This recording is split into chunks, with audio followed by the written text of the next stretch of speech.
nakakatawa ko sa mga ginabuhat sa mga congressman. Gamot yun in town sila nga to si Sara sa VP Sara sa ilang congressional budget hearing, no? Para sa OBP, pero pakyas. Yung sa mga purpose, ganun gusto mo sila, no? Ibalik-balik na ni Sara sa ilahan na kamo na bahala kung kuan pa no kung atong indakturo do pag kamo na bahala kamong mangyapoy magbuot. Pwede lang po siguro ingon si VP Sara nga sweldo lang ako tagain lang ko yung sweldo okay na sa ko.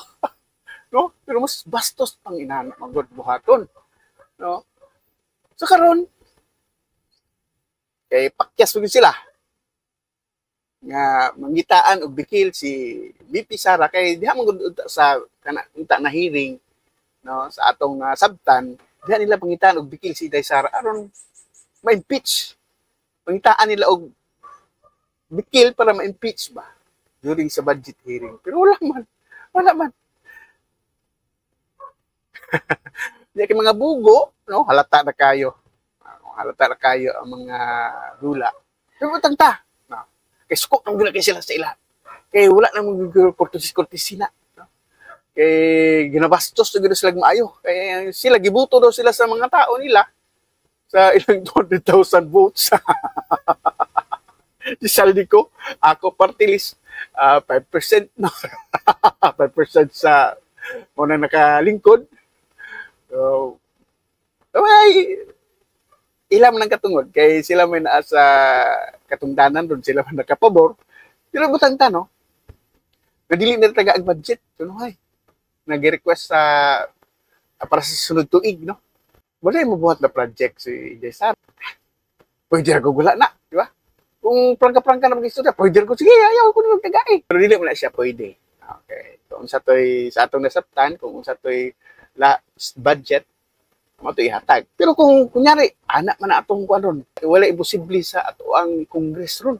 Kasi pwede nila i-abolish ang Office of the Vice President. So, dili nila taga ang budget. Zero. So, wala sweldo tanan. Kung tayo nana. No? Ang problema, asa man tamang itagbikil anin nila ron. Kung tayo na, zero budget. Asa man tamang itagbikil. Di ba? Saldiko, Martin, asa man mo mga itagbikil ron ni VP Sara. Kung zero budget, no? Kanang murag walaon na nila ang Office of the Vice President kasi sila may magbuot. Mabuhat man nila tanan. Zero budget. So murag walay Office of the Vice President. Diya karon mo abot ang mga donasyon. No? Luoy kay ang office ni VP Sara. Luoy kay diya makita sa kining mga congressman kung unsa ka palangga si Inday Sara sa iyang sa 31 million nga nibuto siya ha. Dili lang makatingog. Dili lang makariakay. Siyempre, sila may nubuot. Sila may gamhanan. Ilaha manggahom. Gipakita na nila sa kang Pastor Tibuloy. Bisag unsa pag lapastangan nila sa mga balaod, walay nabuhat. Pati korte. Pati korte gani, duda ta, murag nakurapod. Ano? Ana naman na sila. Kay, biki-biki lang sa balaod. Ana man na. Diha karon mo abot ang makakita na po sila bikil kay 31 million kuno nga botante ni Inday Sara. Mag-donate. Unya, diya na po na sila dino. Bawal lang magdawat-dawat og donasyon. Nakita na po bikil sa donasyon. O, ano mga yung magkag-donasyon para sa emosyon nito? Pero no? Kidding aside, bisag unsaon pa nila, no? Bisag pag unsaon nila, paan nila og budget o dili, wala sila choice, no? Wala sila choice mabuhat kay si VP Sara mo trabaho man gina. Gawas na mo trabaho siya, daghan pa pod og nagsuporta, no. Daghan pod ang 31 million siguro karon murag nadugangan, no.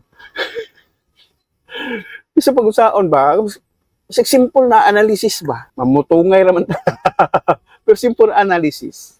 Tan-aw nimo ba kung kinsa ang angayan nga sa 2028 kinsa man ang angayan nga mo tukol kang Inday Sara pagka-presidente. Muna wala nilang gitan-aw ba gusto nila nga gusto nila nga hawakan nila parang unsa na ilang gusto nga para kung tuloy-tuloy ang ilang ang ilang paglingkod diha dili siya gustong na eleksyon. Kay kung na eleksyon, kinsa mali iparang kang Inday Sara.